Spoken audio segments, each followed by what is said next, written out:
Salut à tous, aujourd'hui je vais vous donner des conseils pour savoir par quoi commencer quand on débute en BMX. Je m'adresse aux débutants qui viennent tout juste de recevoir leur BMX complet et qui se demandent par quoi commencer et qui n'ont qu'une hâte, c'est de foncer au skatepark. Je vais vous donner des conseils, des astuces en me basant sur ma propre expérience. Je m'adresse uniquement à ceux qui veulent faire du BMX freestyle en skatepark ou la street, mais je m'adresse pas du tout à ceux qui veulent commencer le flat. Je m'y connais pas, je fais vraiment que du park, donc j'ai pas envie de vous dire des bêtises. Alors il y a une chose qu'il faut savoir quand vous allez recevoir votre BMX et que vous allez aller l'essayer. Votre BMX sera certainement un peu plus lourd que ce que vous aviez imaginé. Retirez immédiatement les pegs parce qu'en général c'est des pegs qui sont pas de qualité et qui pèsent 1 tonne. La deuxième chose, si vous n'êtes pas très sportif, vous allez vous rendre compte que pour faire du BMX il faut quand même pas mal de cardio. Moi par exemple la première fois quand j'ai reçu mon BMX complet, le simple fait d'aller de chez moi au skatepark, donc ça m'a pris un quart d'heure en BMX, j'étais complètement essoufflée et arrivé au skatepark, j'avais déjà la flemme de refaire le chemin inverse. Ne vous inquiétez pas si au bout de 3 allers-retours vous êtes complètement essoufflé, ça va venir. Ensuite généralement quand on vient de recevoir son BMX et qu'on se dépêche d'aller l'essayer, on se rend compte que c'est beaucoup plus dur que ce qu'on pensait parce que quand vous regardez des vidéos de BMX, on a l'impression que les tricks sont hyper simples à rentrer. C'est normal, ne vous inquiétez pas, ça va venir, c'est juste une question de geste en fait à effectuer correctement et vous verrez tout va se simplifier par la suite. Donc n'abandonnez pas. Ça fait plusieurs années que vous n'avez pas fait de sport, le premier conseil que j'ai à vous donner, c'est d'aller travailler un peu votre cardio en faisant des tours autour de chez vous en BMX. Par exemple, un quart d'heure par jour pendant une petite semaine, juste histoire de vous remettre un peu au sport parce que si vous foncez au skatepark et que vous êtes complètement essoufflé et épuisé sur place, ça va vous démotiver et vous allez risquer de rentrer chez vous, de poser votre BMX dans le garage et de plus y toucher pendant 6 mois. Voilà, pendant une petite semaine, pas plus, vous sortez tous les soirs, vous faites un petit tour en BMX, ça va muscler un peu votre cœur et ce sera beaucoup plus facile pour vous et beaucoup plus agréable d'aller rouler au skatepark ensuite. Ensuite, si vous êtes sportif, la première étape, c'est d'aller au skatepark et de vous habituer aux différents modules. Ne pas hésiter à faire des tours dans le skatepark. Ça fait partie des bases du BMX, de se sentir à l'aise sur son vélo, peu importe le type de module que vous allez rouler. Donc ça sert à rien de commencer l'apprentissage des tricks si déjà dans le skatepark vous vous sentez pas à l'aise et qu'il y a des modules que vous n'osez pas prendre, etc. De ne pas hésiter à se faire une petite trajectoire, à faire des boucles pour vraiment sentir les sensations et se sentir à l'aise sur le BMX. C'est hyper important. L'étape numéro 2, c'est d'apprendre à pomper dans un module. Pomper, ça veut dire quoi? Ça veut dire prendre les modules correctement de manière à gagner de la vitesse à la montée ou à la descente d'un module. Parce que normalement, un module, si tu le prends correctement, t'as pas besoin de pédaler comme un malade pour arriver jusqu'au bout. Et quand tu le descends, normalement, ça te donne une vitesse de dingue qui te permet d'enchaîner par la suite des tricks dans le skatepark. Pomper, c'est quoi? C'est se baisser quand t'arrives au début de la courbe et se relever qu'une fois que tu quittes la courbe. Ça, c'est ce qui va te permettre de prendre de la vitesse et de prendre l'impulsion que te donne la forme des courbes. Ce sera beaucoup moins fatigant de rouler dans le skatepark une fois que tu auras appris à prendre l'impulsion que te donnent les courbes parce que tu pédaleras moins, donc ça te fatiguera moins et tu auras plus de vitesse et ce sera beaucoup plus agréable. Ce qui donne du style aux riders pendant les compétitions, etc. chez les pros, c'est la vitesse. Et la vitesse, elle vient comment? Soit en pédalant, mais ça fait pas très pro, soit en pompant correctement les modules. Encore une fois, ça sert à rien de se lancer dans l'apprentissage des tricks si tu sais pas prendre les modules correctement parce que ça va t'épuiser et tu vas devoir prendre un élan de malade pour faire ta figure alors qu'il n'y a pas besoin de prendre forcément beaucoup d'élan. Par exemple, si on prend la mini rampe, c'est une rampe où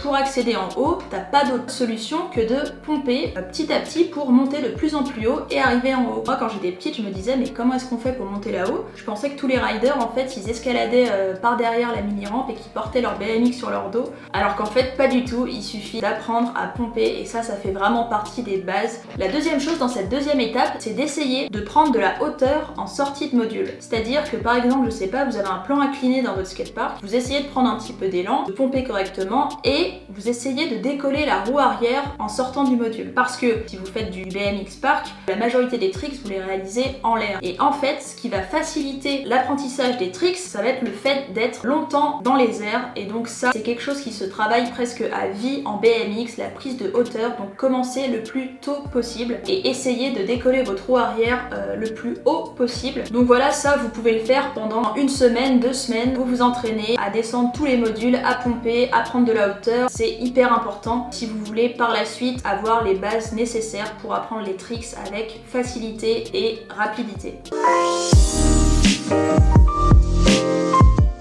Alors l'étape numéro 3, c'est le fait de descendre les quarters. Donc les quarters, c'est quoi? C'est les petits modules arrondis que vous avez dans les skateparks. Et si vous avez des quarters dans votre skatepark, n'hésitez pas. Il va bien falloir à un moment donné que vous dépassiez votre peur et que vous descendiez ce type de module. Parce que c'est grâce à ce type de module que vous allez pouvoir apprendre tous vos tricks. Donc je sais que descendre un quarter pour la première fois, ça peut être impressionnant. Mais c'est qu'une question en fait de blocage psychologique. Moi par exemple, ça m'a pris 2 mois. Si j'ai un conseil à vous donner par rapport à la première descente, c'est de ne pas vous forcer. Si ça vous fait flipper, si ça vous fait peur, ça sert à rien de vous dire allez aujourd'hui coûte que coûte je le descends. Il faut que vous vous sentiez prêt. Par exemple, quand j'avais 12 ans et que j'allais au skatepark avec mon petit BMX Decathlon, un jour je me suis dit aujourd'hui, ça y est, c'est le jour J, je descends pour la première fois de ma vie un quarter. Je voulais absolument prouver à mes potes au collège que je pouvais descendre ce type de module.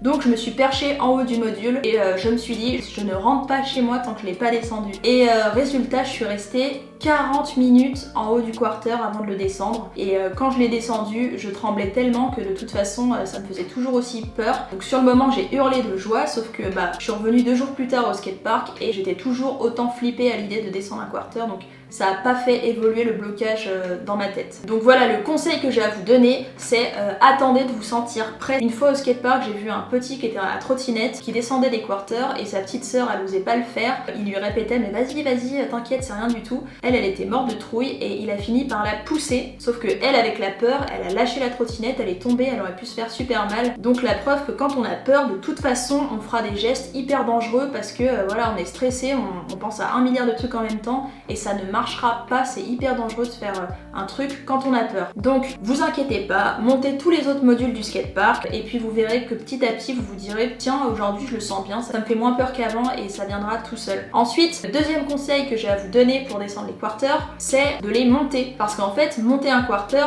vous le prenez le module, c'est juste que vous le prenez à l'envers, mais vous le prenez quand même et mine de rien vous vous habituez un peu à cette sensation d'être à 90 degrés comme ça. Donc voilà, n'hésitez pas à monter les quarters, faites-le régulièrement, montez les quarters de plus en plus grand et vous verrez que mine de rien ça aide et qu'on se dit si je suis capable de le monter, je vois pas pourquoi je pourrais pas le descendre finalement. Donc voilà, si vous êtes nouveau au skatepark et que les quarters ça vous fait pas peur, c'est que vous êtes un champion, une championne et franchement bravo.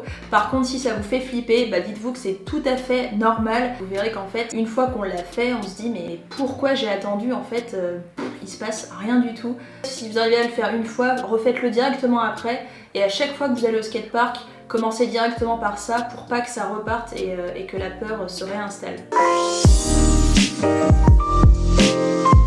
L'étape numéro 4, vous pouvez commencer l'apprentissage d'un tricks, le tricks par lequel vous devez absolument commencer et c'est le 180. Alors, pourquoi vous devez absolument commencer par le 180? Tout simplement parce que c'est le tricks qui va vous ouvrir de nouvelles trajectoires dans le skatepark. Parce que le 180, ça permet de faire des allers-retours dans les courbes. Si à un moment donné pendant que vous roulez dans le skatepark, vous vous trouvez face à un module, plutôt que de freiner ou d'être obligé de le monter, vous arrêtez de repartir, etc., vous pouvez tout simplement faire un petit 180 et hop, vous continuez à rouler sans aucun problème. Donc le 180, c'est vraiment la base en BMX pour moi. En tout cas, quand vous faites du BMX en skatepark, c'est beaucoup plus important d'apprendre le 180 que le bunny up. Parce qu'en skatepark, le bunny up, il va pas vous servir à grand chose, sauf si vous faites de la street. Là, apprenez directement le bunny. Mais si vous êtes plus park, laissez tomber le bunny et apprenez directement le 180. Je me souviens que j'avais passé vraiment beaucoup de temps à apprendre le bunny, à faire du flat en bas de chez moi, etc. Je passais une demi-heure non-stop à faire des bunny up et au final, j'ai tellement fait de park après que le bunny, je l'ai perdu. Il m'a servi à rien quand je faisais du park. Donc, commencez tout de suite par le 180. Je vous ferai certainement une vidéo tuto, mais je sais qu'il y en a énormément sur YouTube, donc n'hésitez pas à les regarder regardez tous les tutos parce que c'est toujours bien d'avoir plein de points de vue différents. Moi je trouve que la meilleure façon d'apprendre un trick c'est de se servir d'un bol. Si vous en avez dans votre skatepark c'est génial, ou d'une funbox. La funbox c'est vraiment cool aussi parce que voilà, ça vous fait vraiment une ligne. Si vous avez un bol, vous avez juste à descendre dans le bol, à bien prendre l'impulsion du quarter pour ne pas avoir à pédaler dans le bol, et hop, en sortie de bol vous prenez suffisamment de hauteur et vous lancez votre trick. C'est une manière d'apprendre des tricks qui est pas du tout fatigante parce que voilà, vous avez pas beaucoup d'élan à prendre et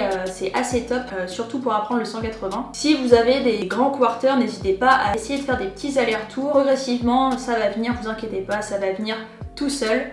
Une fois que vous avez appris le 180, moi je trouve que le plus logique c'est d'apprendre dans la foulée le fakie, parce qu'une fois que tu as fait un 180, si tu sais pas trop tourner, bah t'es coincé, t'es obligé de t'arrêter, de poser le pied au sol et c'est un peu dommage. Alors qu'avec un fakie, bah tu peux lancer ton 180 et hop te retourner et c'est reparti. Après voilà, moi le 180 ça m'a pris 3 mois environ et le fakie pareil 3-4 mois. Donc voilà, vous pouvez bosser le 180 et le fakie à chaque fois que vous allez au skatepark. Vous en avez pour 3-4 mois pour apprendre ces deux tricks si vous allez au skatepark régulièrement.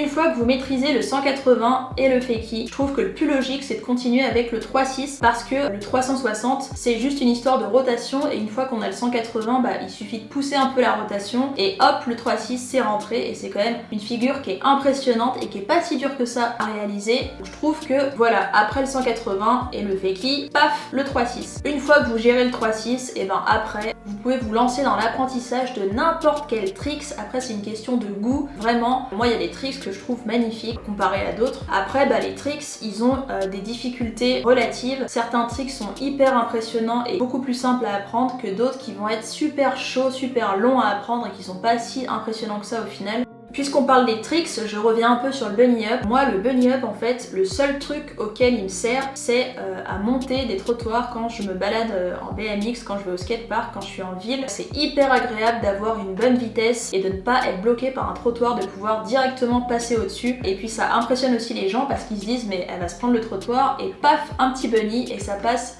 trop bien. Ce qui est cool aussi si vous êtes dans une grande ville, c'est de sauter par-dessus les petites trottinettes en libre service là qui sont souvent allongées au sol. C'est vraiment cool. Mais sinon au skatepark en soi, le bunny, je m'en sers pas vraiment parce que je prends l'impulsion des courbes pour prendre de la hauteur et faire mes tricks. Donc je fais pas tant de bunny que ça. Donc à vous de voir. Donc là, avec les étapes que je vous ai données, si on s'arrête à l'apprentissage du 180 et du fakie, vous en avez facilement pour 4, 5, 6 mois de pratique. Donc pas la peine pour le moment de se poser trop de questions. Vraiment, tenez-vous-en aux étapes que je vous ai données. Si je récapitule, se sentir à l'aise dans le skatepark, s'habituer à tous les modules du skatepark et bosser son cardio, apprendre à pomper dans les modules et apprendre l'impulsion des courbes, travailler la hauteur le plus possible et apprendre le 180 et le fakie. Je vous ai donné les étapes qui selon moi sont les plus importantes dans un ordre chronologique. Ça sert à rien de vouloir absolument apprendre des tricks dès le début si vous maîtrisez pas les bases. Donc selon moi c'est vraiment la marche à suivre si vous voulez être efficace et progresser très rapidement. Je vous donne rendez-vous dans 6 mois pour vous donner des conseils pour progresser après la phase de débutant. Pour l'instant, concentrez-vous sur tout ce que je vous ai dit et n'oubliez pas, le plus important c'est de s'éclater, c'est de prendre plaisir. Ça sert à rien de vouloir faire la course avec les autres riders du skatepark, avec vos potes ou quoi que ce soit. Le plus important c'est vraiment de s'amuser. Le BMX c'est une passion, c'est un sport qui est vraiment cool. N'abandonnez pas parce que